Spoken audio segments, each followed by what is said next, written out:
Hi there, welcome back. Today I'm going to talk to you about this modified thrust washer for the Mk VI and R-Type manual gearboxes. The part number is RG5829 and it replaces RG7392. It's the thrust washer for the 3rd speed gear. It's 50 thou thicker.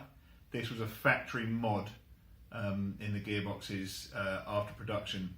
So they did modify the gearboxes, so if it's a later gearbox it might already have this modification. If so, you'll find stamped on the boss on the second motion shaft W1 or W2.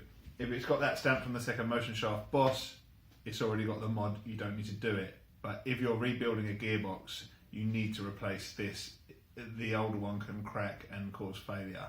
So it's a mod that needs to be carried out if you're reconditioning the gearbox.